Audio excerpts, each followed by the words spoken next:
Hey guys, welcome back to crazy DMR Bruce. ఇవాళ షాపింగ్కి వెళ్ళాము. షాపింగ్కి వెళ్తూ ఉంటే అందులో మా బాబు పాస్తా తీసుకొచ్చాడు. ఆ పాస్తా ప్రిపరేషన్స్ చూపిస్తున్నాను. Let's go into the process with air ఫ్రైయర్లో చేసుకుంటున్నాము. పాస్తా అంతా కట్ చేసి వేసేసుకున్నాను. దాంతో వచ్చిన మసాలా ప్యాకెట్ కూడా కట్ చేసి వేసేసుకోవాలి. ఎయిర్ ఫ్రైయర్లో పాస్తా ఎలా చేయాలో చూపిస్తున్నాను అనమాట. చూడండి, వాటర్ వేసేసుకోవాలి. అదంతా కూడా మునిగేంత వరకు వాటర్ వేసుకొని బాగా కలుపుకోవాలి, స్టిర్ చేసుకోవాలి. టోటల్గా కూడా మంచిగా కలిపేసుకొని మనం ఎయిర్ ఫ్రైయర్లో పెట్టేసుకుందాము.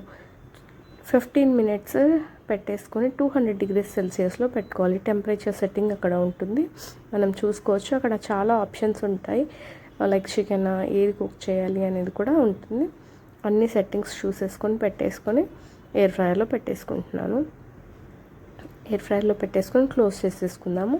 అండ్ ఇది చాలా హెల్తీ కాదు, సో అవాయిడ్ చేయడం, పిల్లలకి మైదా ప్రొడక్ట్స్ అవాయిడ్ చేయడమే చాలా బెటర్. ఎప్పుడో మంత్లీ వన్స్ అంటే పర్లేదు, కానీ ఎప్పుడూ పిల్లలకి మైదా ఐటమ్స్ అనేది ఇవ్వద్దు. It's not good for their growth. So in between మళ్ళీ వన్స్ ఆర్ ట్వైస్ తీస్తూ కొంచెం మిక్స్ చేస్తూ మళ్ళీ పెట్టుకొని స్టార్ట్ చేసేసుకోవాలి.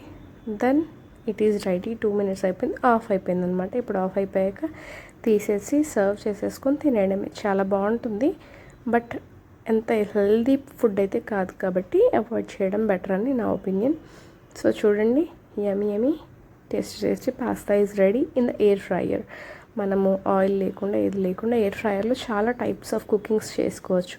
కమెంట్ బిలో మీకు ఎలాంటి రెసిపీస్ కావాలి ఎయిర్ ఫ్రైయర్లో అనేది కమెంట్ చేయండి. నేను I will make it. If you like our videos, please like, share, subscribe and comment.